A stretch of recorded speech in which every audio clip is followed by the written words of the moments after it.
નમસ્કાર વિદ્યાર્થી મિત્રો। હવે આગળ આપણે ચાર વિદ્યાઓ એટલે કે કૌટિલ્ય અર્થશાસ્ત્રમાં આપેલી ચાર વિદ્યાઓ સમજી ગયા। હવે મારે એ ખાસ તમને કહેવું છે કે ચાર વિદ્યાઓમાં જે વાર્તા જે શબ્દ હતો તો વાર્તાનો અર્થ શું હતો? કૃષિ કાર્ય, પશુપાલન અને વેપાર વાણિજ્ય। જ્યારે અહીંયા પંચતંત્રની જે વાર્તાઓ આપણે સમજવાની છે એ હવે તમે જે વાર્તાઓ સાંભળી રહી હતી ને એ વાર્તાઓ શિયાળની, વાઘની કે જે પણ પશુ પક્ષીઓની જે પણ વાર્તાઓ તમે બાળપણથી સાંભળતા આવો છો એ પંચતંત્ર એટલે કે પંચતંત્ર નામનો જે ગ્રંથ છે એ પ્રાણી કથા પર આધારિત ગ્રંથ આપેલો છે। એટલે એમાં વાર્તાઓ જે આપેલી છે એને આપણે સમજવાની છે। વાર્તાઓ સાંભળવાની નથી, વાર્તાઓ હું તમને કહેવાનો નથી, એટલે અમુક જે મૂળ એની છે એ રીતે હું તમને કહેતો રહીશ, પણ આપણે પંચતંત્ર નામનો જે ગ્રંથ છે એનો પરિચય પ્રાપ્ત કરવાનો છે। તો હવે આપણે આગળ શરૂઆતમાં પહેલાં જ આપણે જોઈએ તો પંચતંત્ર નામનો ગ્રંથની રચના કરનાર કોણ છે? પંડિત વિષ્ણુ શર્મા। પંચતંત્ર નામનો જે ગ્રંથ છે એમાં અનેક વાર્તાઓ આપેલી છે, 43 જેવી વાર્તાઓ છે એમાં। હવે એ 43 જેવી જે વાર્તાઓ છે એનો મૂળ આખો જે આધાર છે એક માત્ર માનવ સમાજને એક સારામાં સારો ઉપદેશ આપી શકાય, ધર્મની રીતે, રાજનીતિની રીતે, કોઈ પણ રીતિ નીતિ કે ધર્મની બાબતમાં અથવા સમાજમાં આપણે જે જીવન જીવીએ છીએ તો એના માટે એક સારામાં સારો ઉપદેશ, જીવનમાં ક્યાંક આપણે દુઃખી થઈએ છીએ તો જીવનમાં એક સારો ઉપાય પ્રાપ્ત કરવા માટે ઉપદેશના રૂપે સંસ્કૃત સાહિત્યમાં અનેક ગ્રંથો રચાઈ ગયેલા છે। સંસ્કૃત સાહિત્યમાં એક ઉપદેશ આપવાના હેતુથી અનેક વાર્તાઓ, અનેક કથાઓની રચના ત્યાં થયેલી છે। તો એ પ્રમાણે પંચતંત્ર નામનો જે ગ્રંથ છે એમાંથી અનેક વાર્તાઓનો અભ્યાસ તમે આગળ એટલે કે ધોરણ 6માં, 7માં, 8 કે 9 એ તમે સંસ્કૃતમાં અભ્યાસ કરેલો હશે, પણ એ સિવાય તમે પહેલાં ધોરણથી ગુજરાતી કે અંગ્રેજી વિષય કે હિન્દી વિષયમાં જે પણ વાર્તાઓ આવે છે એ મૂળ સંસ્કૃત ભાષામાં જે લખાયેલી વાર્તાઓ છે જે પંચતંત્રમાં આપેલી છે એ જ વાર્તાઓ છે।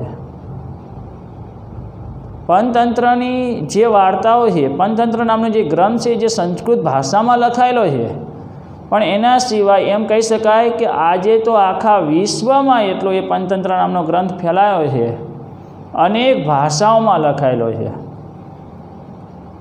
વિશ્વની જે પણ ભાષાઓ છે ને જેટલી પણ એ બધી જ ભાષાઓમાં પંચતંત્ર નામનો ગ્રંથનો અભ્યાસ થાય છે।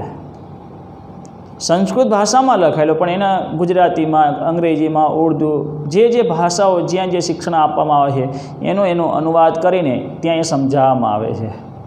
તો પંચતંત્ર નામનો જે ગ્રંથ છે એમાં જે પાત્ર આપેલા છે એ પાત્ર પાછા પશુ પક્ષી પ્રાણીઓ છે। એમાં તો પશુ પક્ષી અને જે એને પાત્ર બનાવ્યા છે પંડિત વિષ્ણુ શર્માએ, તો એ પાત્રનો એક આધાર લઈને માનવ સમાજને જે ઉપદેશ આપવાનો જે એમનો હેતુ છે બહુ યોગ્ય છે।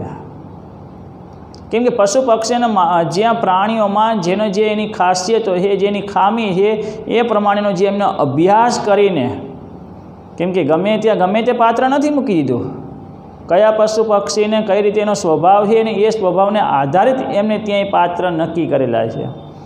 તો આપણે પહેલાં સૌપ્રથમ પંચતંત્રની પહેલાં પ્રસ્તાવના જોઈએ, એટલે કે પંચતંત્રમાં જે આપણે જે નીતિ કથા કહીએ છીએ તો નીતિ વિશે અથવા પંચતંત્રનો ટૂંકમાં પહેલાં આપણે એનો પરિચય પ્રાપ્ત કરીએ। પછી પંચતંત્ર એટલે એવું કહેવાય છે, પંચ એટલે 5ની સંખ્યા, તંત્ર એટલે વિભાગ, તો 5 વિભાગોમાં આ પંચતંત્રની વાર્તાઓ આપેલી છે। તો પહેલાં તમે પાઠ્યપુસ્તકમાં પેજ નંબર 105 પર એટલે કે જ્યાં નાટકો છે, આપણે પહેલાં વૈદિક સાહિત્યનો અભ્યાસ કરી ગયા, 4 વેદો અને ઉપનિષદ, એના પછી નાટકો છે, બધા મહાકવિ ભાસના નાટકો છે, પછી કાલિદાસના 3 નાટકો છે, અને એના પછી તમારે પંચતંત્ર એવો એક જે ગ્રંથ છે એનો આપણે પરિચય પ્રાપ્ત કરવાનો છે। તો જોઈએ આગળ હવે પંચતંત્ર એ પહેલાં આપણે સમજીએ કે નીતિનો બોધ પ્રસરાવતી કથાઓને નીતિ કથા તરીકે ઓળખવામાં આવે છે। હકીકતમાં નીતિ એટલે શું? તો નીતિ એટલે માણસને યોગ્ય માર્ગદર્શન આપવું, એટલે કે આગળ વધવા માટેનું એક સરસ ત્યાં માર્ગદર્શન આપતા એવા અનેક સિદ્ધાંતો, એટલે એને નીતિ કહેવાય છે. નીતિ વગરનો માણસ પશુ જીવન જીવે છે. આપણે બધા મૂળ તો પશુઓ જ છીએ, જગત પર રહેલા દરેક આપણે બધા પ્રાણી જ છીએ, પણ નીતિથી ભરેલું જે જીવન જીવે છે એટલે એ માનવ છે. પશુ અને માનવમાં આ ફરક છે કે યોગ્ય આગળ વધવા માટેનું માર્ગદર્શન પ્રાપ્ત કરીને અનેક ઉપદેશોને આધારિત એનું પોતાનું જીવન કેવું હોય છે એ પ્રમાણે નીતિ પ્રમાણે એ જીવનમાં આગળ વધે છે. તો એવી નીતિઓનો બોધ આપતો એક ગ્રંથ એટલે પંચતંત્ર નામનો ગ્રંથ છે કે જે પંડિત વિષ્ણુ શર્માએ એની રચના કરેલી છે. સંસ્કૃત સાહિત્યની અનેક વિશેષતાઓમાં પ્રાણી કથા કે નીતિ કથાનું સાહિત્ય પણ એક વિશેષતા છે. આમ જોવા જઈએ તો નીતિ કથા એક પર્યાય શબ્દ બની ગયો છે કે પ્રાણી કથા એટલે એ નીતિ કથા, કેમ કે પંચતંત્ર નામનો ગ્રંથ અને એ સિવાયનો એક બીજો હિતોપદેશ. પહેલાં પંચતંત્ર સૌથી જૂનો ગ્રંથ અને પછી હિતોપદેશની રચના થઈ છે. કેમ કે હિતોપદેશમાં જે પણ વાર્તાઓ છે ને, મોટા ભાગની વાર્તાઓ પંચતંત્રમાંથી જ લીધેલી છે, એટલે બંને સરખી આવે છે. તમે ધોરણ 10માં અભ્યાસ કરેલો તો યદ ભવિષ્ય વિનશ્યતિ, યદ ભવિષ્યનો નાશ થાય છે, જેમાં 3 માસલાઓની વાત થઈ. તો એ પંચતંત્રમાંય છે અને હિતોપદેશમાંય આપેલી છે વાર્તા. પણ એ એમને જે લેખકોએ એમની રીતે પોતાની રીતે એનો ક્રમ નક્કી કરેલો છે કે ક્યાં એ વાર્તા મૂકવી, એ એમને નક્કી કરેલું છે. આજે આપણે જે પંચતંત્ર એ સૌથી જૂનો ગ્રંથ છે, એટલે આપણે આજે એને સમજવાનો છે. તો આગળ જોઈએ. આ કથાઓ ઘણા પ્રાચીન સમયથી રચાતી કહેવાતી આવી છે. પછીનું વાક્ય ખાસ નોંધ કરજો, પ્રશ્ન માટે પૂછાશે. પંચતંત્રનું મૂળ શેમાં આપેલું છે, શેમાં જોવા મળે છે? તો વેદોમાં અને ઉપનિષદોમાં એનું મૂળ જોવા મળે છે. એટલે કે પંચતંત્રના મૂળ જે વાર્તાઓ આપેલી છે એ શેમાં જોવા મળે છે? વેદોમાં અને ઉપનિષદોમાં જોવા મળે છે. એટલે તો ત્યાં વૈદિક સાહિત્યમાં આપણે એનો પર્યાય શબ્દ જોયા હતા, ત્યારે આપણે એક શબ્દ હતો આગમ અથવા આમનાય. એટલે દરેક ગ્રંથોનું મૂળ એટલે વેદ. એટલે પંચતંત્રનું જે મૂળ છે, એટલે પંચતંત્રમાં જે ઉપદેશ આપવાનો જે હેતુ છે, તો એ જે ઉપદેશ આપેલો છે, પણ મૂળ જે વિચાર છે, જે વિષ્ણુ શર્માએ વિચાર લીધેલા, મૂળ વેદ અને ઉપનિષદમાં આના વિચારો આપેલા છે. એમાંથી આધાર લઈને પોતાના વિચારોથી એમને પાત્ર બનાવીને, પ્રાણીઓને પાત્ર બનાવીને આ વાર્તાઓ વિષ્ણુ શર્માએ કહેલી છે. આ જ પરંપરામાં પ્રાણી કથાઓનો પણ સમાવેશ થાય છે. પશુ પક્ષીઓના સ્વભાવ અને તેમની ખાસિયતો, ખામીઓના આધારે આ કથાઓની રચના કરવામાં આવી છે. તેમાં માનવ સમાજને રોજબરોજના જીવનમાં ઉપયોગી થાય તેવો ઉપદેશ આપવામાં આવેલો છે. કેમ કે વિષ્ણુ શર્માએ સૌપ્રથમ એવું નથી કે ગમે તેને પાત્ર બનાવે છે, એમને ઊંડાણપૂર્વકનો પહેલાં પશુ પક્ષી પ્રાણીઓ પર એમને ઊંડાણપૂર્વકનો અભ્યાસ કરેલો છે અને પછી એ પ્રમાણે એમને પોતાના વિચારો પ્રમાણે પાત્રને યોગ્યતા આપેલી છે. અને માનવ સમાજને કંઈક ઉપયોગી બની રહે એવા ઉપદેશોને ધ્યાનમાં રાખીને વાર્તાઓ કહી છે. સરળ અને એકદમ સાદી વાર્તાઓ સાંભળવા કોને ના ગમે? પેલો નાનું બાળક હોય એટલે એમ કહીએ કે ચલો અમે વાર્તા કહેવાની છે આપણે આજે, એટલે એને મજા આવે. પણ વાર્તા માત્ર એને મનોરંજન આપે છે એટલું નથી. મનોરંજન પહેલાં તો જ બાળક સાંભળે ને, પણ મનોરંજનની સાથે એને કંઈક બોધ મળવો જોઈએ, કંઈક ઉપદેશ મળવો જોઈએ, એવો હેતુ આનો રહેલો છે. પંચતંત્ર અને હિતોપદેશ એ પ્રાણી કથાના મુખ્ય સંગ્રહ છે. પ્રશ્ન માટે યાદ રાખજો, વાક્ય નોંધ કરજો કે પ્રાણી કથા પર આધારિત ગ્રંથોના નામ લખો તો પંચતંત્ર અને હિતોપદેશ. પંચતંત્રના રચયિતા કોણ છે? પંડિત વિષ્ણુ શર્મા અને હિતોપદેશના નારાયણ પંડિત. આગળ ગ્રંથના આરંભમાં તેની રચનાની પૃષ્ઠભૂમિ આ રીતે આપેલી છે. એટલે કે જે આ રચના પંચતંત્ર નામનો જે ગ્રંથની વિષ્ણુ શર્માએ જે રચના કરેલી છે, તો એની પૃષ્ઠભૂમિ તો કંઈક હશે ને, મૂળ. તો વાત એવી છે કે મહિલારૂપ્ય નામનું નગર, દક્ષિણ ભારતના મહિલારૂપ્ય નામના નગરમાં અમરશક્તિ નામનો રાજા થઈ ગયો. આ પ્રશ્ન માટે યાદ રાખજો, દક્ષિણ ભારતના મહિલારૂપ્ય નામનું નગર, ત્યાંનો અમરશક્તિ નામનો જે રાજા હતો, એ અમરશક્તિ નામના રાજાના 3 મૂર્ખ પુત્રો હતા.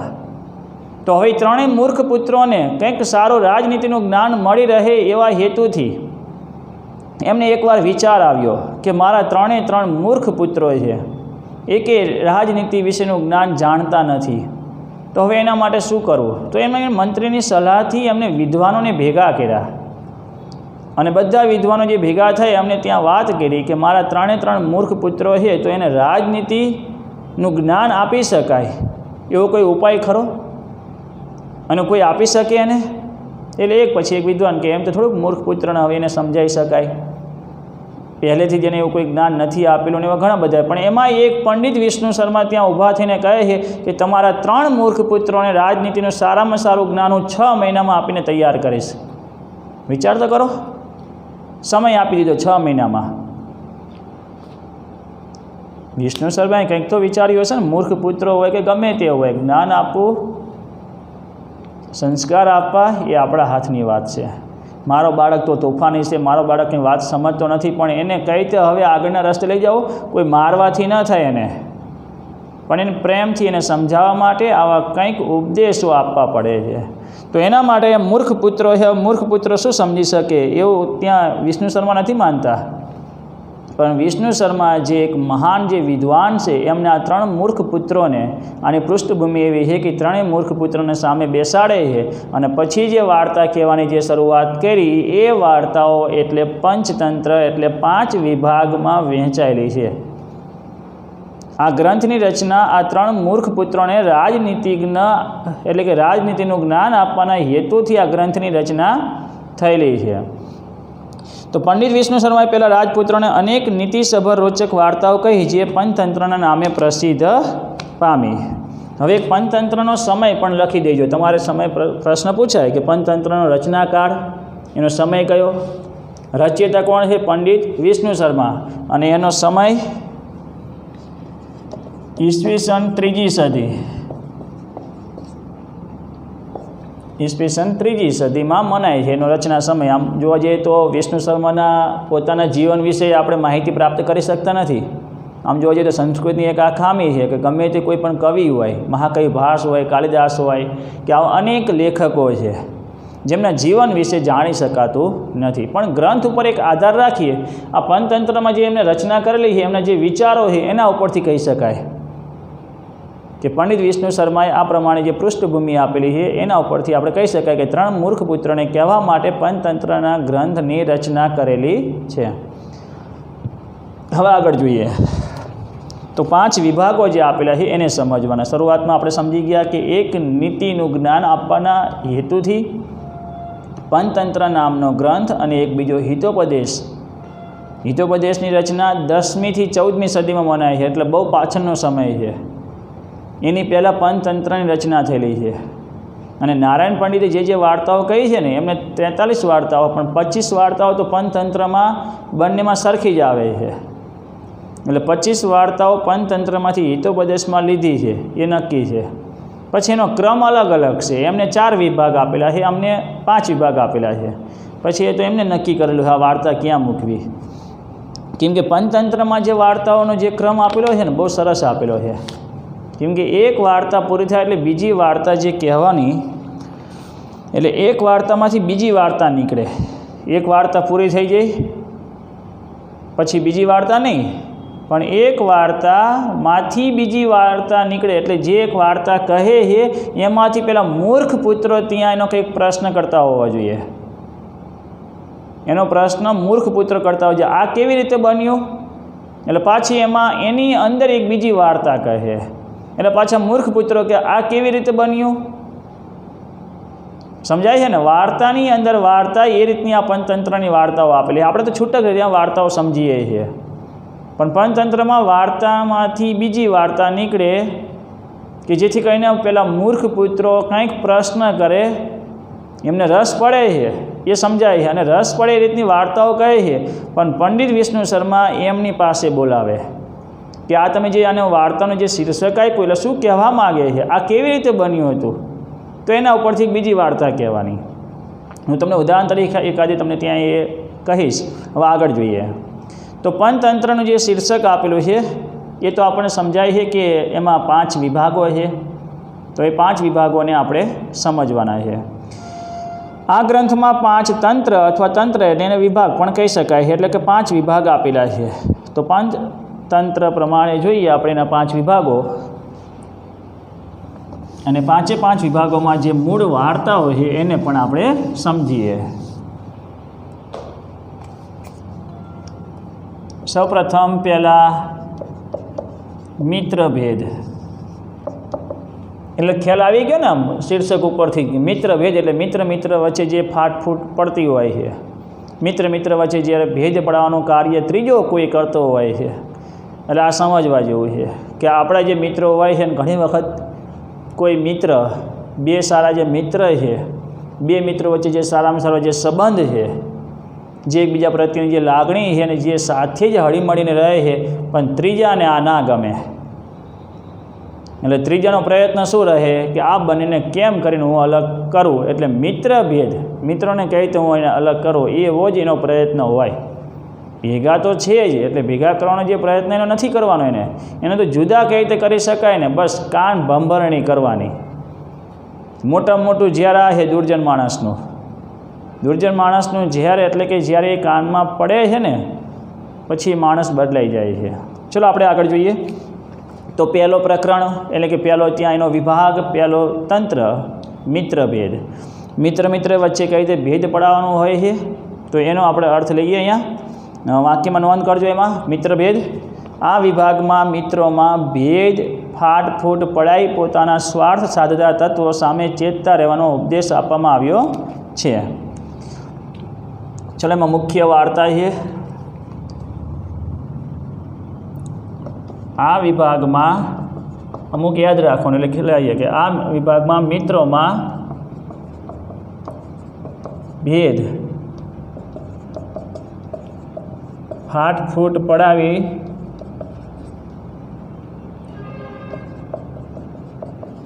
પોતાનો સ્વાર્થ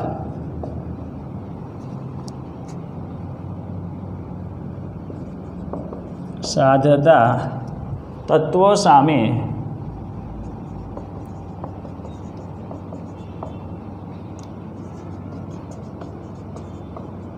ચેતતા રહેવાનો ઉપદેશ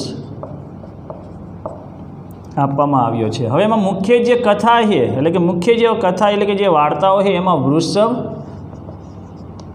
અને સિંહની વાર્તા ત્યાં એ મુખ્ય કથા આપેલી છે. પછી આ જે મુખ્ય કથા જે આપેલી છે ને, એટલે મૂળ આખા મિત્રભેદમાં એક જ તે વૃષભ અને સિંહ, પણ એ વૃષભ અને સિંહની જે વાર્તા મુખ્ય છે એની વાર્તાની અંદર વાર્તા એટલે અહીંયા આ એક જ વાર્તા છે, પણ એની અંદર અનેક વાર્તાઓ આપેલી છે. તો આપણે જોઈએ પહેલાં સૌપ્રથમ કે અહીંયા જે વાર્તા છે એમાં કહેવા શું માગે છે કે મિત્રો વચ્ચે જ્યારે કોઈ ભેદ પડાવે, ફાટફૂટ જે પણ રીતે કાન ભંભરણી કોઈ કરે છે તો ધ્યાન રાખવાનું કે જેના પ્રત્યે આપણે પૂરેપૂરો વિશ્વાસ મૂકેલો છે તો પછી બીજા ઉપર શા માટે વિશ્વાસ રાખીએ. જ્યાં સુધી આપણે જોતા નથી, જ્યાં સુધી એના મુખમાંથી સાંભળતા નથી, ત્યાં સુધી કોઈ બીજી કંઈ જ બાબત કોઈ કહે એમ આપણે વિચારવાની નથી. આ ખાસ ઉપદેશ લેવાનો. જેના પ્રત્યે તમને જે વધુ ગાઢ જે તમને પ્રેમ છે, જેની સાથે તમે વધુ મિત્રતા નિભાવો છો, તો એના પ્રત્યે ક્યારે વિશ્વાસ ઉડી જાય એવો પ્રયત્ન કોઈ બીજો કોઈ કરે તો એ આપણે નહીં સાંભળવાનું. તો અહીંયા જોઈએ કે જે રીતે વૃષભ એટલે તો ખ્યાલ આવી ગયો ને, બળદ અને સિંહ, આ બેની એક મિત્રતાની વાત છે. વનમાં રહેતા 2 શિયાળ તે બંનેનો પરિચય કરાવે છે. વૃષભ અને સિંહ વચ્ચે ગાઢ મિત્રતા બંધાય છે. 2 શિયાળ પૈકીનો એક શિયાળ આ મિત્રતાની ઈર્ષ્યા કરે છે, અને આ બંને ઘનિષ્ઠ મિત્ર વૃષભ અને સિંહને અનેક પ્રકારની યુક્તિ પ્રયુક્તિથી લડાઈ મારે છે. છેવટે વૃષભ માર્યો જાય છે અને શિયાળ સિંહ સમક્ષ ઊંચું સ્થાન મેળવે છે. તો અહીંયા આપણે જોઈએ હવે કે જે રીતે હવે વૃષભ અને જે સિંહ વચ્ચે જેની મિત્રતા છે, મિત્રતા કરાવનાર પણ શિયાળ છે, અને એ 2 શિયાળને આ વાત ગમતી નથી. એટલે આખી એક ઘટના એવી છે કે મહિલા રૂપિયા નામનું જે નગર છે ત્યાંનો એક વાણિયો, વર્ધમાન નામનો વાણિયો, એના પોતાના 2 બળદ હવે આમાં પ્રાણી પશુ પક્ષીઓ ને એના નામ આપેલા હોય, તો એ 2 બળદ એટલે નંદક અને સંજીવક નામના 2 બળદને લઈને એક બીજા ગામમાં જતો હશે. એટલે વચ્ચે ક્યાંક એક ત્યાં પાણી ભરાયેલું હશે, વરસાદનો સમય હશે, એટલે ગારો જે કીચડ હતું ત્યાં એ સંજીવક નામનો બળદ ખૂંપી જાય છે, બહાર નીકળી શકતો નથી. એટલે એમ કરતાં 3 દિવસ સુધી એ વાણીએ શેઠે પ્રયત્ન કર્યો, પણ સંજીવક બળદ નીકળી શક્યો નહીં અને પોતાનું કામ અટકે નહીં એવા હેતુથી એ આગળ નીકળી જાય છે, પણ એક રખેવાળને, એક માણસને ત્યાં મૂકીને જાય છે કે આ બળદને કાઢવાનો પ્રયત્ન કરજે, અને નીકળી જાય. પછી એને એની રીતે છૂટો મૂકી દેજે. હવે વર્ધમાન શેઠ તો ત્યાં એક પેલા નંદક નામના બળદને લઈને આગળ નીકળી ગયા. સંજીવક પણ થોડાક સમયમાં પાછો એ નીકળી ગયો. ઘણા સમયથી એ ભૂખ્યો હશે એટલે એના માટે ત્યાં એ ચરતો લીલું ઘાસ ત્યાં ચરે છે, અને અંતે ત્યાં એક સરોવર પાસે પાણી પીવા જાય છે, અને એ જગ્યાએ સિંહ આવે છે. હવે એ સિંહ જે રાજા છે એમાં 2 શિયાળ, પિંગલક નામનો સિંહ, એ સિંહનું નામ પિંગલક આપેલું છે. પછી 2 શિયાળ, જે 2 શિયાળના નામ આપેલા છે કરટક અને દમનક. હવે કરટક અને દમનક નામના 2 જે શિયાળ છે એ એમને મુખ્ય જે પ્રધાનનું પદ હતું એમાંથી એમને તડછોડેલા હતા, રાજ્યમાંથી બહાર કાઢેલા હતા. ફરીથી હવે સિંહ પાસે સારું થવું હોય તો એના માટે તો કંઈક પ્રયત્ન કરવો પડે ને, રાજાની પાસે સારું થવા માટે, તો ફરીથી કદાચ એમને પ્રધાનનું પદ આપી દે. એટલે આ 2 શિયાળે ભેગા થઈને પેલા બળદ અને સિંહ વચ્ચેની મિત્રતા કરાવે છે. પછી સિંહ અને બળદ વચ્ચે બહુ ગાઢ મિત્રતા થાય છે, એકબીજાને વિના એ રહી શકતા નથી. એટલે આ 2 શિયાળને આ વાત ના ગમી. પછી આ બંને શિયાળે નક્કી કર્યું કે હવે આપણે રાજા સિંહની પાસે આપણું પોતાનું જે પ્રધાનનું પદ છે એ પાછું મેળવવું છે. એના માટેનો એક ઉપાય છે કે આ બળદને આપણે મરાઈ નાખીએ. તો બીજો શિયાળ કે એ કઈ રીતે શક્ય છે? કરટક અને દમનક નામના 2 શિયાળ આ વિચારે છે. એટલે પેલો બીજો શિયાળ કહે છે કે આ કઈ રીતે શક્ય છે કે આપણે એ બંનેની જે ગાઢ મિત્રતા છે એને તોડાઈ શકીએ? તો કે એમાં શું? હવે જો વાર્તાની અંદર એક વાર્તામાંથી તો કે આમે પેલો કાગડા અને કાગડીની વાત છે, જેને નાગને મરાઈ નાખ્યો હતો, એ રીતે આપણે આને મરાઈ નાખવાનો. તો કે એ કેવી રીતે? બીજો શિયાળ કહે એ કેવી રીતે? એટલે પાછી બીજી વાર્તા કહે છે. ખાલી એક ઉદાહરણ તરીકે તમને આ એક સમજાવું છું, પછી આગળ જે છે એ રીતે હું તમને મુખ્ય કથા કહીશ. તો એ કેવી રીતે? તો એને સમજાયું કે એકવાર કાગડો અને કાગડી પોતાના બચ્ચાઓને ઝાડ પર ત્યાં એ મૂકીને શિકારમાં, એટલે કે જે એનું પોતાના ભોજન માટે ત્યાંથી એ નીકળે છે. કાગડો અને કાગડી બંને ભોજન લેવા માટે ગયા. એ પછી એ ઝાડની નીચે એક દરમાં સાપ રહેતો હતો. એ આવીને એક બચ્ચું ત્યાં દરરોજ ખાઈ જતો. એટલે કાગડાને ખબર પડી કે આપણે દરરોજ જે બચ્ચા ઓછા થાય છે ને એમાં નીચે રહેલો એ નાગ ખાઈ જાય છે. તો હવે આપણી પાસે બળ એવું નથી કે આપણે નાગને ત્યાં પહોંચી શકીએ, તો બળની કોઈ જરૂર નથી, પણ અમુક કામ બુદ્ધિથી પણ પૂર્ણ થઈ જાય છે. એટલે અહીંયા એવું કહ્યું કે આપણે કોઈ બળની જરૂર નથી, પણ બુદ્ધિથી એ ઉપાય કરવાનો છે. કે જ્યારે એ કાગડો એ સાપને મારવા માટે એક સરોવર કિનારે જાય છે, ત્યાં રાજકન્યા સ્નાન કરતી હશે. તેનો સોનાનો હાર બહાર મૂકેલો હતો, સૈનિક પણ એની ચોકીદાર કરતો હતો. એટલે કાગડાએ સોનાનો હાર ઉપાડીને ત્યાંથી જતો રહ્યો. એટલે સૈનિક પેલો સોનાનો હાર લેવા માટે એની પાછળ જાય છે, અને કાગડાએ સોનાનો હાર પેલા નાગ જે સાપ રહેતો હતો એ બખોલમાં નાખી દે છે. પેલો સૈનિક તો ત્યાં માત્ર એક સોનાના હાર માટે જ આવેલો હતો, અને એ સોનાનો હાર જે સાપની બાજુમાં પડેલો. એટલે સૈનિક વિચારે પહેલાં હું સાપને મારી દઉં, પછી એ સોનાનો હાર લઈ લઉં. એટલે એને સાપને મારી નાખ્યો. બળથી નહીં પણ પોતાની બુદ્ધિથી કાગડાએ જે આ કામ કર્યું, બસ આપણે એવું જ કામ કરવાનું છે. આ એક શિયાળે બીજા શિયાળને કહ્યું. એટલે આ રીતે વાર્તાની અંદર વાર્તાઓ ઘણી આપેલી છે. પછી બીજો શિયાળ કે બરાબર છે. પછી જ્યારે બળદ એકલો હોય, સિંહ એકલો હોય, એટલે પાછા પેલા 2 શિયાળ ત્યાં જતા રહે, એકબીજાના વિરોધમાં કંઈક ને કંઈક કાન ભંભરણી કરવાની કે તારા વિશે પેલો આવું કહેતો હતો. અને પછી આમ એકબીજાને એવો વિશ્વાસ ના આવે કે ભાઈ ના, એ મારો ગાઢ મિત્ર આવું મારા વિશે ના કહે. પણ અમુક એવા પછી એવા ષડયંત્ર કરવામાં આવે કે જેમાં એમને સફળતા મળી જાય. આવા લુચ્ચા માણસ હોય, જે દુર્જન માણસ હોય ને એને એમાં અમુક સફળતા મળી જાય. એમ એક દિવસ એમને સફળતા મળી ગઈ અને આવા ષડયંત્રમાં એમને સફળતા મળતા સિંહ અને બળદ વચ્ચે લડાઈ થઈ. બહુ અતિશય ત્યાં એ કાનમાં ઝેર નાખેલું હતું. ભેજ પડાવે છે, ફાટફૂટ કરવાનું જે કામ પહેલાં એ શિયાળે કર્યું એટલે સિંહ અને બળદ વચ્ચે ત્યાં એ લડાઈ થઈ અને પેલા બળદને મારી નાખે છે. પછી પેલા બે શિયાળ ત્યાં એ સિંહની પાસે એક ઊંચું સ્થાન પ્રાપ્ત કરી લે છે. પણ સિંહ લાંબુ વિચારતો નથી કે આ બંને એમના લોભને કારણે, એમના પદને કારણે મારા ખાસ મિત્રને મારા હાથે ત્યાં મરાવી દીધો. એટલે કહેવાનો અર્થ અહીંયા કે મિત્ર વચ્ચે કોઈ ભેદ ના પડે, કોઈ ફાટફૂટ ન થાય, એના માટે એક અહીંયા આપણે ચેતતા રહેવાનો ઉપદેશને પ્રાપ્ત કરવાનો છે. તો પંચતંત્રમાં આવી અનેક વાર્તાઓ છે મિત્રભેદ માટે. 20 જેવી વાર્તાઓ આમાં આપેલી છે કે જે વાર્તાની અંદર વાર્તાઓ જે છે કે જેમાં આપણને એક જ વસ્તુ સમજાવે છે કે ક્યાંય કોઈ આપણા કાનમાં ઝેર ન નાખી જાય એ ધ્યાન રાખવું.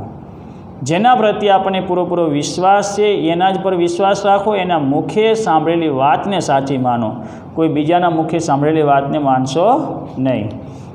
તો આગળ જોઈએ હવે મિત્ર પ્રાપ્તિ. તો બીજો એક વિભાગ કે મિત્ર પ્રાપ્તિ એટલે એ શબ્દ ઉપરથી જ આપણને ખ્યાલ આવી જશે. મિત્ર ભેદ એટલે મિત્ર વચ્ચે ભેદ પડાવો. હવે અહીંયા મિત્ર પ્રાપ્તિ એટલે અનેક મિત્રોને આપણે પ્રાપ્ત કરીએ છીએ એટલે સારામાં સારા સુખને પ્રાપ્ત કરી શકીએ છીએ. તો આ વિભાગમાં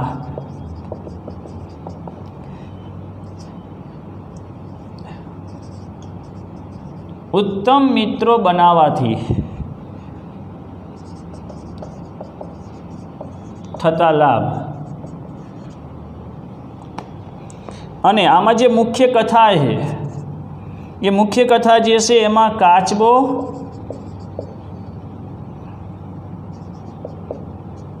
જો આના નામ યાદ રહે એટલે એના માટે ખાલી માત્ર લખવું છું, જરૂરી નથી યાદ રાખવા. સંજીવક અને સિંહનું નામ હતું પિંગલક. એ જ રીતે અહીંયા કાચબો, પછી હરણ, ઉંદર અને કાગડો, આ 4 મિત્રોની વાત આમાં થયેલી છે. હવે આ 4 મિત્રોનું નામ જે છે ને એમાં મંથરક નામનો કાચબો હતો, મંથરક. પછી હરણનું નામ હતું ચિત્રાંગ. ઉંદર નામ તમે સાંભળેલું છે, હું તમને યાદ પણ કરાવીશ, હિરણ્યક નામનો ઉંદર. અને કાગડાનું નામ હતું લઘુપતનક નામનો કાગડો. હવે આ જે છે 4 પ્રાણીઓની મૈત્રી અને તેમના પરાક્રમની વાત છે. વિચારપૂર્વક સજ્જનો સાથે કરેલી મૈત્રીના લીધે આ 4 પ્રાણીઓ ખૂબ મોટા સંકટોમાંથી પાર ઉતરે છે અને પરસ્પરને સહાયક બની રહે છે. જેટલા આપણા સારા ઉત્તમ મિત્રો હોય, જેટલા આપણે સારા મિત્રો બનાવીએ છીએ, પછી ખરાબ મિત્ર નહીં. હા, ઘણી વખત કહેવાય કે માતા પિતા એને સંસ્કાર નહીં આપેલા હોય, શિક્ષકોએ કંઈ કીધું નહીં હોય, પણ મિત્રો જ એને એવા છે કે જ્યાં માત્ર ખાલી ખરાબ વિચારો જ લઈને આવે છે. અમુક તો ત્યાં જે બગડે છે ને એના ખરાબ મિત્રોને કારણે. એટલે આપણે ઉત્તમ પ્રકારના જે મિત્રો આપણે કરીએ છીએ એટલે કે બનાવીએ છીએ, અને જેટલા સારા મિત્રો આપણી પાસે છે એનાથી આપણને સારામાં સારો લાભ પ્રાપ્ત થાય છે. અને એ જ માણસ જેટલા એને મિત્રો વધારે છે ને એ જ માણસ સુખેથી રહી શકે છે, કેમ કે ઉત્તમ પ્રકારના મિત્રો એને દરેક રીતે સંકટોમાં મદદ કરે છે. કેમ કે મિત્રની પરીક્ષા, વ્યસની મિત્ર પરીક્ષા, હા, સંકટમાં મિત્રની પરીક્ષા થાય. આનંદ ઉત્સવ હોય ને ઉજવણી હોય ને એ મિત્ર આવે, ખાલી તાલી મિત્ર કહીએ છીએ એ નહીં, સંકટના સમયમાં કામ આવે એ જ ઉત્તમ પ્રકારનો મિત્ર છે. તો અહીંયા આપણે સમજવાનું મિત્ર પ્રાપ્તિ કે જેટલા આપણે મિત્ર બનાવીએ છીએ એનાથી આપણને જે અનેક લાભ થાય. એમાં 4 આ પ્રાણીની વાત થઈ, કાચબો, હરણ, ઉંદર અને કાગડા. આ 4 ની જે મૈત્રી હતી, એમની જે મિત્રતા હતી એની વાત કરીએ. હવે તમે ધોરણ 9માં એક પાઠ સમજી ગયા છો. ચિત્રગીવ નામનો એક કબૂતર હતો, લઘુપતનક નામના કાગડા એક શિકારીને જોયો અને એને દુઃખ લાગે છે.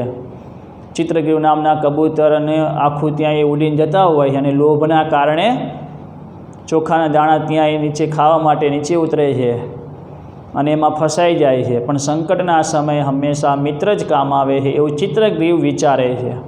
એટલે ચિત્રગ્રીવ કબૂતરે ત્યાં કહ્યું કે મારો એક મિત્ર હિરણ્યક નામનો ઉંદર છે, એની પાસે આપણે બધા જતા રહીએ. આખી ઝાડ લઈને પહેલાં બધા ઉડી જાય છે કબૂતરો. એકતાની વાત પણ એમાં થઈ, લોભની વાત થઈ. કેમ કે માત્ર એક માણસ માત્ર જે દંભ, લોભ, જે રીતે આ કામણ ટુમણ જેવા જે અમુક જે વ્યવહારો છે, એટલે એ જ માત્ર આપણે ઉપદેશ સમજવાના છે. તો ચિત્રગૃહ નામના જે કબૂતરે પોતાના આખા પરિવારને ઝાડમાંથી જે છોડાયા એની પાછળ એનો ખાસ મિત્ર હિરણ્યકની પાસે ગયા અને હિરણ્યકે એના દાંતથી એ ઝાડને તોડી નાખે છે. કબૂતરો ઉડી જાય છે. આ વાર્તાઓ તમે અભ્યાસમાં ધોરણ 9માં યાદ આવી?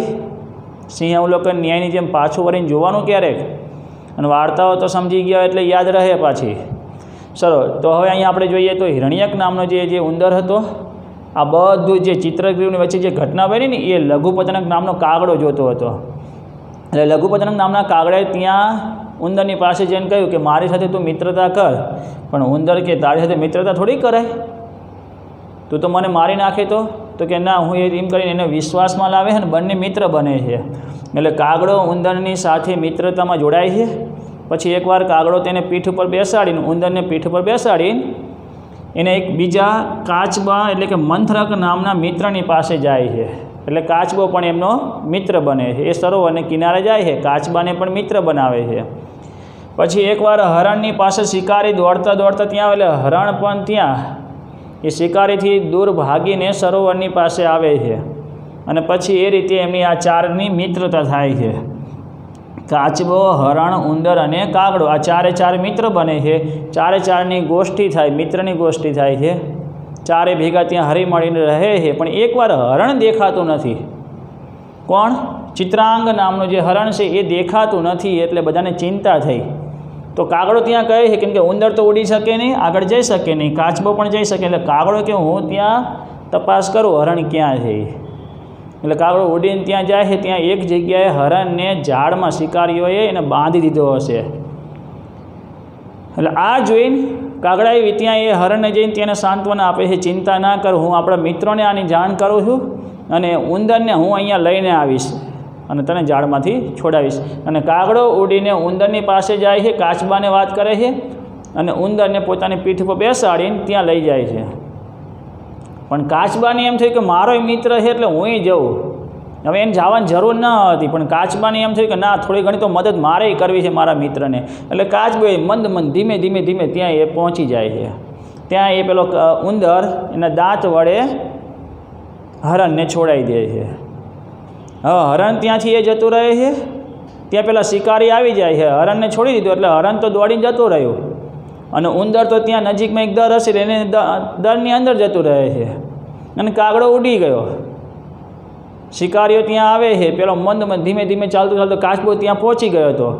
એટલે શિકારીઓ ત્યાં જોયું કે આ તો હરણ તો જતો રહ્યો આપણા હાથમાંથી. ભલે કંઈ વાંધો નહીં, કાચબો છે ને આપણને આજે આહાર માટે કાચબો આપી દીધો છે, તો કાચબાને પકડો. એટલે કાચબાને પકડે છે. પણ બીજું સંકટ આવ્યું હતો. હવે એ કાચબાને જે પકડેલો છે તો હવે કરવું શું એના માટે? એટલે પહેલાં 3 મિત્રો ભેગા થઈને ત્યાં વિચારણા કરે છે. કેમ કે ગમે ત્યારે કામ કરો ને તો વિચાર્યા વગર ના કરવું. 3 મિત્રો ત્યાં ભેગા થઈને આ કામ કરવા માટે ત્યાં વિચારે કે કાચબાને હવે કઈ રીતે છોડાવશું. તો એના માટે હરણ, ઉંદર અને કાગડો 3 વિચારે છે. પછી એમની વિચારણા પ્રમાણે આખું એક આયોજન તૈયાર કર્યું. એટલે હરણ સરોવર કિનારે ત્યાં એ ઊભું રહે. કાગડો એના ઉપર ખોટી રીતે ત્યાં એને ચાંચ મારે. એટલે શિકારીઓને લાગે કે હરણને ખબર નથી, એટલે એ મને મારવા આવે. ત્યાં ઉંદર કાચબાને છોડાવી દે. એટલે હરણ ત્યાં એક સરોવરના કિનારે ઊભું રહે છે. એમનું ધ્યાન તો તે જ હતું, શિકારી જો એ મારવા આવે તો દોડીને જતું રહેવાનું. પણ શિકારીઓને એમ લાગવું જોઈએ કે હરણને ખબર નથી. એટલે હરણ ત્યાં સરોવરના કિનારે ઊભું રહે છે. કાગડો એના ઉપર ત્યાં આમ પીઠ ઉપર બેસે છે. તો આ બાજુ ઉંદર ત્યાં કાચબાની પાસે આવીને શિકારીઓ પહેલાં હરણને પકડવા જાય છે. ત્યાં અહીંયા દાંત વડે એ ઝાડ તોડી નાખે છે. કાચબો ત્યાંથી સરોવરમાં પાણીમાં જતો રહે છે, ઉંદર દરમાં જતો રહે છે, હરણ દોડીને ભાગી જાય છે અને કાગડો ઉડી જાય છે. શિકારીઓના આ સંકટમાંથી 4 બચી જાય છે. ફરીથી પાછા ત્યાં બધા ભેગા થાય છે. તો આ પ્રમાણે આ વાર્તામાં ઘણી બધી ત્યાં અંદર વાર્તાઓ આપેલી છે. આપણે માત્ર ખાલી જે મૂળ વાર્તા છે એ મેં તમને કહી. તો હંમેશા વિચારપૂર્વક સજ્જનો સાથે કરેલી મૈત્રીના લીધે જીવનમાં જેટલા પણ મોટા સંકટો આવે છે એ દૂર કરી શકાય. પણ સારા મિત્રો, ઉત્તમ પ્રકારના મિત્રો હોય તો પહેલાંમાં આપણે સમજી ગયા મિત્રભેદ, કે મિત્ર વચ્ચે જે પણ ભેદ કે ફાટફૂટ પડાય એ પોતાનો સ્વાર્થ જે સાધે છે એનાથી ચેતતા રહેવાનું, જીવનમાં સારા મિત્રો બનાવવાના, જેથી કરીને આપણે મોટા મોટા સંકટોને દૂર કરી શકાય. ચલો હવે ત્રીજો આપણે જોઈએ સંધિ વિગ્રહ.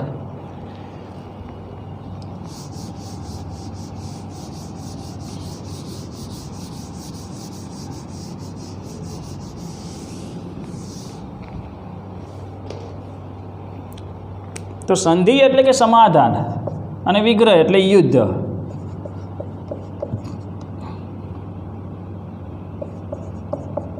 હવે એક પ્રશ્ન માટે યાદ રાખવાનું, સંધિ વિગ્રહનું એક બીજું નામ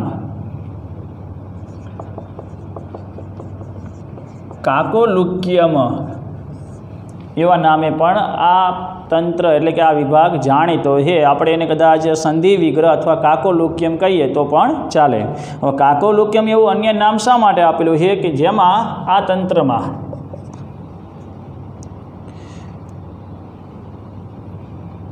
જે શત્રુ રહી ચૂક્યો હોય તેની સાથે કરવામાં આવેલી મિત્રતા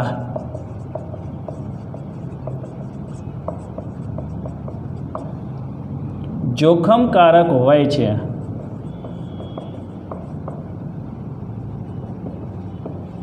જેમાં વાત થઈ છે કાગડાની અને ઘુવડની.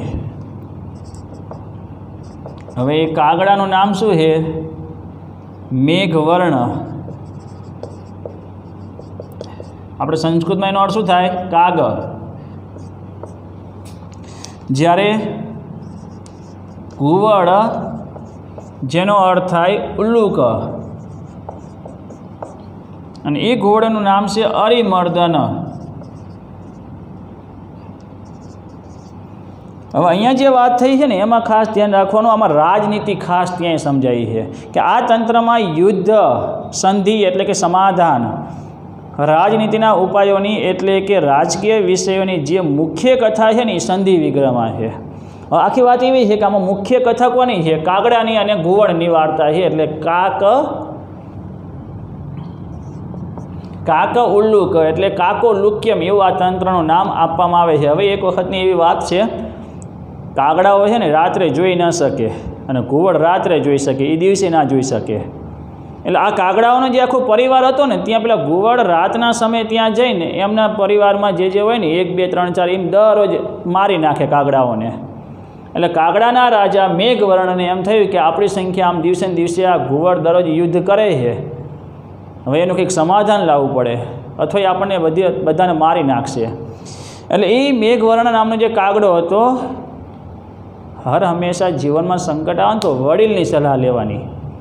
એમ અહીંયા પણ એક કાગડામાં એક વડીલ તરીકે જે એક વૃદ્ધ હશે કાગડો, એની પાસે જઈને ત્યાં એ સલાહ લે છે કે ઘુવડ આ રીતે રાતના સમયે આપણે જોઈ શકતા નથી, એટલે રાતના સમયે આવીને ત્યાં આપણને મારી નાખે છે. તો હવે એના માટે કોઈ ઉપાય? તો એના માટે પેલો સરંજીવ નામનો પેલો વૃદ્ધ કાગડો હતો, તો કે હા એનો ઉપાય હોય જ ને, કેમ ઉપાય ના હોય? તો એના ઉપાય માટે અહીંયા કહ્યું છે જે શત્રુ રહી ચૂક્યો હોય ને એની સાથે ક્યારેય મિત્રતા ના કરવી. એ સંજીવી નામનો પેલો વૃદ્ધ કાગડો ઘુવડના રાજા અરિમર્દનની પાસે જાય છે અને એની પાસે નિવાસ સ્થાન, ત્યાં નિવાસ કરે છે. ત્યાં એ કહ્યું કાગડાએ કે હું તમારી સાથે અહીંયા રહીશ. તો કે ભલે. એમ કરીને જે મુખ્ય દ્વાર હોય ને ત્યાં એ કાગડો રહેવા લાગ્યો, પેલો વૃદ્ધ કાગડો. અને પેલા મેઘવર્ણને કહ્યું કે હું જ્યારે સમાચાર આપું ત્યારે આગ, એક લાકડામાં આગ લગાડીને મુખ્ય દ્વાર ઉપર નાખવાની. તો આ વૃદ્ધ કાગડો શું કરતો? એ શત્રુને ત્યાં એ રહેતો હતો અને દરરોજ ચાંચમાંથી એક લાકડી અથવા કોઈ પણ ઘાસ કે જે પણ મળે માળો મોટો ને મોટો બનાવતો ગયો. એમ કરીને મુખ્ય દ્વાર ઉપર એક મોટો માળો બનાવ્યો અને પછી પેલા મેઘવર્ણને સંદેશ આપે છે. એટલે પેલો તરત આગ લગાડીને એક લાકડું ત્યાં ફેંકે છે. એટલે આખા રાજમહેલમાં, આખા રાજ્યમાં આગ લાગે છે અને ઘુવડોનો નાશ થઈ ગયો. આ પ્રમાણે બંને વચ્ચે જે પણ સંધિ થયું હોય અથવા કે જે યુદ્ધ થયું, તો યુદ્ધ પાછળ જ્યારે જે ઘુવડનો નાશ થયો તો એની પાછળનું કારણ શું? કે જે શત્રુ રહી ચૂક્યો હતો પેલો વૃદ્ધ કાગડો, એની સાથે મિત્રતા કરી તો એ કેટલી હોય? જોખમકારક. એટલે જ્યારે પણ આપણે જીવનમાં કોઈ પણ આપણો એકવાર જો શત્રુ એ બની ગયેલો હોય ને, પછી ભલે આપણે એની સાથે સમાધાન કરી દઈએ, પણ પૂરેપૂરો એના પર વિશ્વાસ ન મૂકો, કેમ કે એ જોખમકારક કહી શકાય છે. તો આ પ્રમાણે રાજનીતિની બાબતમાં જોઈએ તો ત્રીજો તંત્ર બહુ જ જરૂરી છે. ત્રીજો વિભાગ રાજનીતિના ઉપાયો, એક રાજકીય બાબતોની ખાસ ત્યાં એની વિચારણા કઈ રીતે કરી શકાય છે એ એમાં સમજાયેલું છે. હવે આગળ જોઈએ લબ્ધ પ્રણાસ, ચોથો વિભાગ, લબ્ધ પ્રણાસ. તો લબ્ધ પ્રણાસમાં લબ્ધ એટલે શું? લબ્ધ એટલે મેળવેલું, અને પ્રણાસ એટલે શું? પ્રણાસ એટલે વિનાશ. અહીંયા જે મુખ્ય વાત છે એ કોની વાત છે? મુખ્ય કથા એક વાનર અને મગરની વાર્તા છે. હવે વાનરનું નામ છે રક્તમુખ અને મગરનું નામ છે કરાલમુખ. તમારા બધા નામ યાદ રાખવાની જરૂર નથી, પણ પંચતંત્રમાં જે રીતે વિષ્ણુ શર્માએ દરેક પ્રાણી પશુ પક્ષીઓના નામથી જ વાર્તાઓ ત્યાં પેલા મૂર્ખ પુત્રોને કહે છે, જેથી કરીને એમને રસ પડે. એટલે દરેકના નામ દરેક વાર્તાઓમાં દરેક પશુ પક્ષીઓના આ રીતના નામ આપેલા છે, એ એમના સ્વભાવ પ્રમાણે, એમના જે ગુણ છે એ પ્રમાણે. તો હવે અહીંયા જોઈએ લબ્ધ એટલે મેળવેલું. તો ઘણી વખત આપણા જીવનમાં મૂર્ખાઓ પાસેની વસ્તુઓ ખુશામત કરીને કઈ રીતે પડાવી લેવાય એ આ તંત્રની મુખ્ય કથા છે.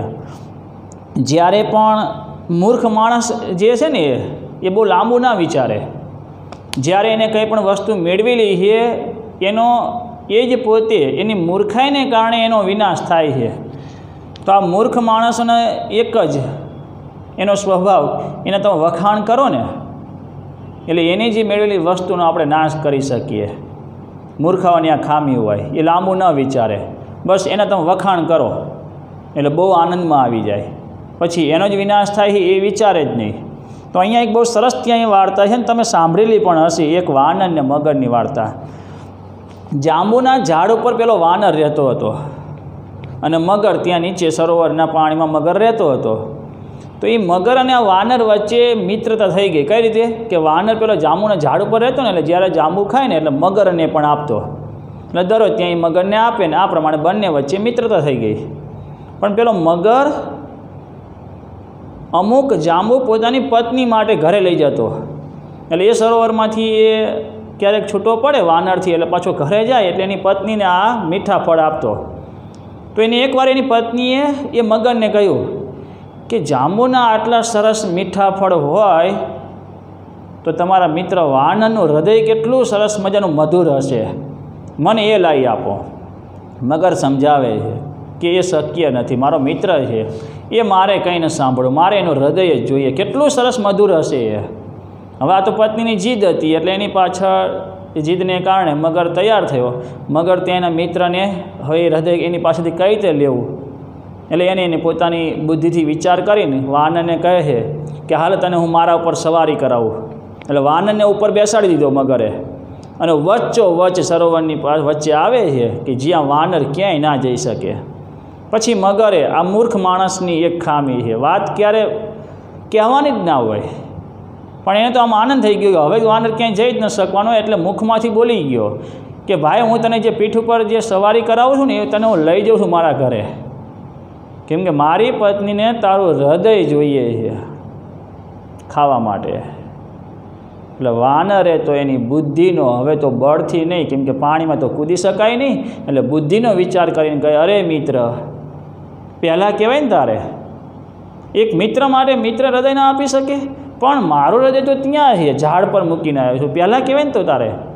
મગર લાંબુ વિચારતો નથી હૃદય ક્યાં હોય એ, અને વાનરની વાત સમજીને એને માનીને ત્યાં પાછો આવે છે. વાનર જેવું પેલું ઝાડ આવે ઉપર ચડી જાય, હે ભાઈ હૃદય તો પોતાની પાસે હોય, હે મૂર્ખ એમ કહીને ત્યાં એ મગરની પાસેથી છટકીને વાનરને એમ થયું કે હવે જીવ બચી ગયો. આમ મૂર્ખાઓ પાસેથી જે પણ એ મેળવેલું છે મૂર્ખાઓએ એનો આ જ રીતે એની ખુશામત કરીએ, આપણે એના વખાણ કરીએ છીએ, તો એ મેળવેલી વસ્તુનો એ જ વિનાશ કરે છે. તો અહીંયા લબ્ધ પ્રણાશ એટલે મેળવેલી વસ્તુનો વિનાશ થાય એ જીવનમાં હંમેશા ધ્યાન રાખો, મૂર્ખ ના બનો, એ આ કથા, આ તંત્ર કહેવા માગે છે. હવે છેલ્લો વિભાગ અપરીક્ષિત કારક, બહુ મહત્વનો વિભાગ છે. અપરીક્ષિત કારક. તો અપરીક્ષિત કારકનો અર્થ એવો થાય છે વિચાર કર્યા વિના કામ કરવાથી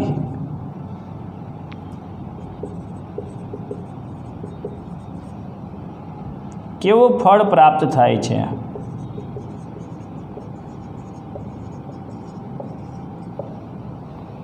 તેને લગતી અહીંયા વાર્તાઓ આપેલી છે, જેમાં આપણે જોઈએ તો એક હજામની એટલે એક વાણંદની વાર્તા છે. એક હજામની મુખ્ય કથા અહીંયા આપેલી છે. હજામ એટલે વાણંદ થાય, એ તો ખ્યાલ છે ને. એટલે અહીંયા જે વાણંદ, જે હજામ છે, કોઈ શ્રીમંત, કોઈ પૈસાદાર હોય, જે ધનવાન છે, તેના ઘરે ત્યાં થોડું ઘણું કામ કરવા માટે પણ ત્યાં જતો હોય છે. તો વાર્તા એવી છે કે જે હજામે વગર વિચારીએ, અપરીક્ષિત કારક, વગર વિચારીએ કામ કરીએ તો કેવું ફળ આવે એ વિચારીએ. આપણે કોઈ પણ કામ હોય ઉતાવળથી કરીએ છીએ અને વિચાર કરતા જ નથી, તો એમાં આપણને સફળતા ના મળે. હર હંમેશા જીવનમાં વિચારીને જ કામ કરવું. વિચાર્યા વગર કોઈ પણ કામ કરી શકાતું નથી. અને તમે વિચાર્યા વગર કામ કરો ને એટલે એમાં નિષ્ફળતા જ મળે, ક્યારે સફળ ના થાવ. તો અહીંયા વાર્તા જોઈએ કે જ્યારે આપણા જીવનમાં પણ હર હંમેશા આપણે વિચારીને જ કામ કરવું જોઈએ. એક હજામની એક માત્ર જુઓ ભૂલ એની કે વગર વિચારીએ કેવું કામ કરી બેઠો એ. થોડીક અહીંયા તો હાસ્ય માટે પણ અમુક વાર્તાઓ મૂકેલી છે, પણ ઉપદેશ શું એમાં મળે છે એ ખાસ આપણે જોવાનું રહે. હવે એકવાર હજામની જે વાર્તા છે તો એમાં આપણે જોઈએ કે મણિભદ્ર નામનો એક ત્યાં ધનવાન વ્યક્તિ, મણિભદ્ર નામનો એક મહાન એક ધનવાન વ્યક્તિ હતો, પણ અમુક એવા સમયને કારણે નિર્ધન બની ગયો, ધન વિનાનો, ગરીબ થઈ જાય છે. પછી એને એમ થયું કે લાવો આના ઘર તો હું આત્મહત્યા કરી લઉં.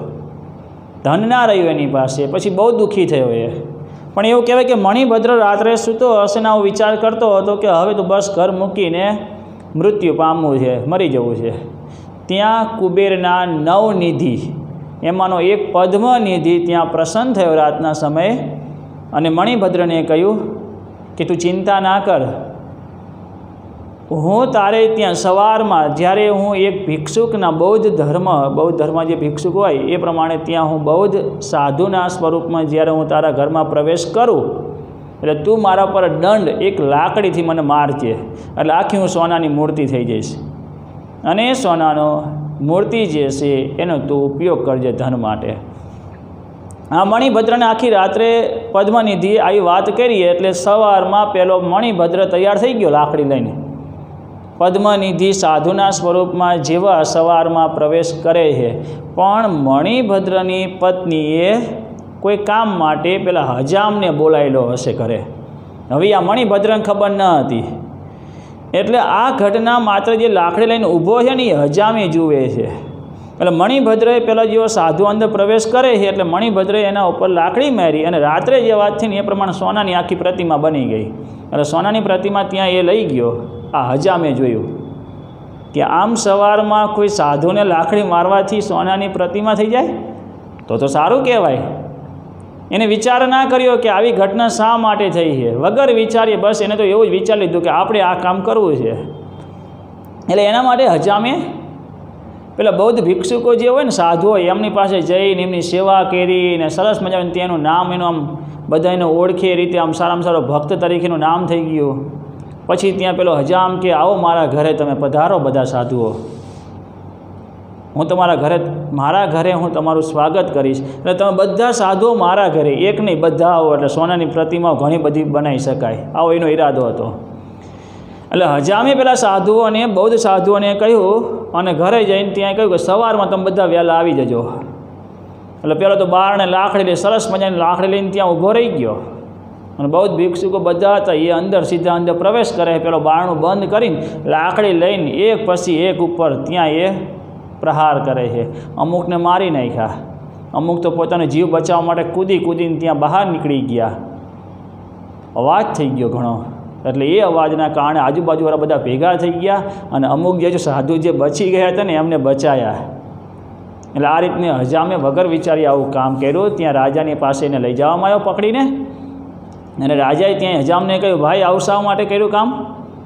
તો હજામ કે પેલા મણિભદ્રે આવું કામ કર્યું, મેં આ જોઈને પછી મેં એવું વિચાર્યું કે હું એ અનેક સોનાની પ્રતિમાઓ બનાવું.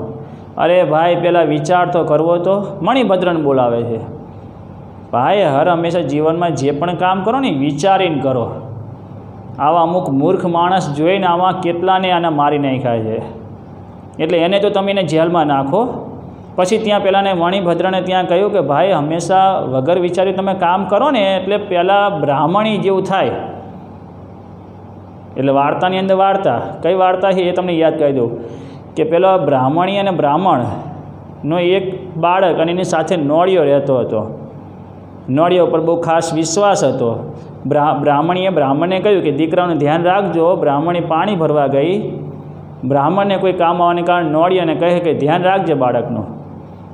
હવે ઘટના એવી બની ગઈ હતી, સાપ જ્યારે બાળકને મારવા આવે એટલે નોળિયો પેલા સાપને મારી નાખે છે, એટલે લોહી લુહાણ થયેલો. બ્રાહ્મણી પાણી ભરીને આવે ને પેલા નોળિયાના મુખ ઉપર લોહી જોયું એટલે વિચાર માત્ર એને એટલો જ આવ્યો, મારા બાળકને આને મારી નાખ્યો છે. વગર વિચારીએ, બહુ લાંબો વિચાર ના કર્યો, વગર વિચારીએ કામ કર્યું. એટલે લાકડી લઈને નોળિયાને ત્યાં મારી નાખે છે. એટલે અહીંયા એવું પેલા ન્યાયાધીશ એટલે રાજાએ કહ્યું, ભાઈ વિચારીને કામ કરવું, વિચાર્યા વગર કોઈ કામ ન કરાય. એમ કહીને મણિભદ્રને ત્યાંથી એ ઘરે જવા દે છે અને હજામને જેલ ભેગો કરે છે. ભાઈ તું હવે સોનાની પ્રતિમા બેઠો બેઠો બનાવતું. તો આ પ્રમાણે હજામની જેમ ક્યારેય જીવનમાં વિચાર કર્યા વિના કોઈ પણ કામ કરવું નહીં. તો આપણે જોઈ ગયા 5 વિભાગમાં મિત્ર ભેદ, મિત્ર વચ્ચે કઈ રીતે ફાટફૂટ પડાવવાનું કાર્ય કરે છે અમુક મિત્રો. મિત્ર પ્રાપ્તિથી અનેક લાભો થાય છે. સંધિ વિગ્રહ એટલે કે જ્યારે કોઈ શત્રુ રહી ગયો હોય તો એની સાથે સમાધાન કરવાથી પણ યુદ્ધની તૈયારીમાં તો રહેવું, કે જેનાથી જોખમ તો રહેવાનું જ. લબ્ધ પ્રણાશ જે મેળવેલો છે એનો વિનાશ ન થાય એ ધ્યાન રાખવું મૂર્ખની જેમ. અને અંતે ક્યારે મૂર્ખ માણસની જેમ વગર વિચાર્યું કોઈ કામ કરવું નહીં. હર હંમેશા જીવનમાં વિચારીને જ કામ કરવું. આવી અનેક વાર્તાઓ આપેલી છે. ખાલી મેં તમને 3-4 વાર્તાઓ કહી તો એ તમને મજા આવી ગઈ હશે. તો આપણે તો આમાં વિચારો, પંચતંત્રમાં તો 42-43 વાર્તાઓ આપેલી છે. વાર્તાની અંદર વાર્તા. તો આગળ હવે જોઈએ આપણે એનો એક ઉપસંહાર હવે આપણે અહીંયા પૂર્ણ કરીએ. તો પંચતંત્રમાં નાની વાર્તાઓ, નાની મોટી વાર્તાઓ જે છે એ સરસ, સાદી, સરસ, સરળ અને તરત જ સમજાઈ જાય તેવી ભાષામાં ત્યાં લખેલી છે. વાર્તાઓ ટૂંકી હોવાથી તો અસરકારક બની રહે. ભલે વાર્તાઓ નાની છે પણ બહુ સરસ ત્યાં એ ટૂંકી વાર્તા પણ આપણને જીવનમાં ઉપદેશ આપે છે. એક વાર્તામાંથી બીજી વાર્તા નીકળે છે. આ વાર્તાઓમાં ગદ્ય સાથે પદ્યનો વિશિષ્ટ સમન્વય જોવા મળે. ખાલી ગદ્યની પદ્ય શ્લોકો મૂકેલા છે. ક્યાંય કોઈ શીર્ષકના રૂપે, ક્યાંક કોઈ ઉપદેશ આપવાના હેતુથી સુભાષિતના રૂપે અનેક શ્લોકો પણ એમાં મૂકેલા છે. એટલે ગદ્ય અને પદ્ય બંનેમાં એની રચના થયેલી છે. વાર્તામાં આવતા પાત્રો પોતાના મંતવ્યના સમર્થનમાં સુંદર શ્લોકો રજૂ કરતા જાય છે. હવે જો આ વાર્તાઓમાંથી જે પણ ઉપદેશ એટલે આપણે જોઈએ તો માનવ સમાજમાં મનુષ્યના સ્વભાવમાં રહેલો દમ, લોભવૃત્તિ, દરબારી માણસોનો ખટપટીયો સ્વભાવ, સ્ત્રીઓના સ્વભાવની વિશેષતાઓ વગેરે પુષ્કળ હાસ્યરસ સાથે સખત ટીકા કરવામાં આવી છે. અતિશયોક્તિ કર્યા વિના, અતિશયોક્તિ એટલે વધારે પડતી વાત કરવી, અતિશયોક્તિ કર્યા વિના જીવન વિશે વધારે સંગીન અને સુખકર વિચારો આ ગ્રંથ દ્વારા પ્રગટ થયેલા જોઈ શકાય છે. તો ભારત માટે નહીં પણ આખા વિશ્વ માટે, વિશ્વના સાહિત્ય માટે પંચતંત્ર નામનો ગ્રંથ એક મોટામાં મોટી ભેટ છે. ભારતની અને વિશ્વની લગભગ તમામ ભાષાઓમાં પંચતંત્રમાં અનુવાદો અને ભાષાંતરો થયા છે. અનેક વિશેષતાઓને કારણે પંચતંત્ર એક અજોડ ગ્રંથ બની ગયો છે. તો પંચતંત્ર નામનો ગ્રંથ એટલે આપણે માત્ર અત્યાર સુધી વાર્તાઓ સાંભળેલી હતી અને એ વાર્તાઓ પંચતંત્રમાં જે આપેલી હતી પણ એની ખાસિયત શું હતી, એની ખામી શું, અને એ રચના શા માટે થઈ હતી, પંચતંત્રની રચના શા માટે થઈ હતી? તો મહિલા રૂપિયા નામના જે નગર છે એ મહિલારૂપી નામનું જે નગર છે એનો અમર શક્તિ નામનો જે રાજા છે તેના 3 મૂર્ખ પુત્રોને રાજનીતિનું જ્ઞાન મળે એવા હેતુથી. તો ખાલી 3 મૂર્ખ પુત્રો સમજી ગયા અને રાજનીતિનું જ્ઞાન એમને 6 મહિના મળી ગયું. આ બધી સત્ય ઘટના છે. એટલે આ રીતે એક કાલ્પનિક વાર્તા છે કે એમને 6 મહિનામાં આવું જ્ઞાન આપીને સારામાં સારો રાજનીતિજ્ઞ જે જાણીને એ 3 મૂર્ખ પુત્રો રાજનીતિ વિશે જાણીને પછી એ રાજાનું પદ પણ સંભાળી લીધું. એટલું જ માત્ર પૂરતું નથી, પણ દરેક માનવ સમાજમાં દરેક માણસ માટે એક સારામાં સારો ઉપદેશ એક મનોરંજનથી મળી રહે એ એનો મૂળ હેતુ છે કે પંચતંત્રમાં આપેલી વાર્તાઓ માત્ર નાના બાળકો નહીં પણ વૃદ્ધ વ્યક્તિ હોય, બાળક હોય, કોઈ પણ હોય, દરેક ઉંમરના વ્યક્તિઓને આની મજા આવે વાર્તાઓ સાંભળવાની. અને વાર્તાઓની મનોરંજનથી આપણને સારામાં સારા ઉપદેશો પણ મળી રહે છે. તો આ પંચતંત્ર જે તમારા પાઠ્યપુસ્તકમાં આપેલું છે એટલું જ તમારે તૈયાર કરવાનું છે. પહેલાં સૌપ્રથમ એની પ્રસ્તાવના એટલે પૃષ્ઠભૂમિ આપેલી છે, પછી 5 વિભાગ સરસ ત્યાં એક ક્રમ પ્રમાણે આપેલા છે, અને અંતમાં એનો એક ઉપસંહાર, એનું મહત્ત્વ જે સમજાવ્યું છે. આ રીતે આપણે પંચતંત્ર નામનો જે ગ્રંથનો જે પરિચય છે એ તમારે તૈયાર કરવાનો રહેશે. તમારે વાર્તાઓ લખવા નથી, મુખ્ય કથા કોની છે જે પાઠ્યપુસ્તકમાં જેટલું જ આપેલું છે એટલું જ આપણે તૈયાર કરવાનું રહેશે. તો સારું, હવે અહીંયા હું પંચતંત્ર પૂર્ણ કરું છું. એવી આશા રાખું કે તમે આજે એકવાર વાંચીને એને તૈયાર કરી દેશો. અસ્તુ.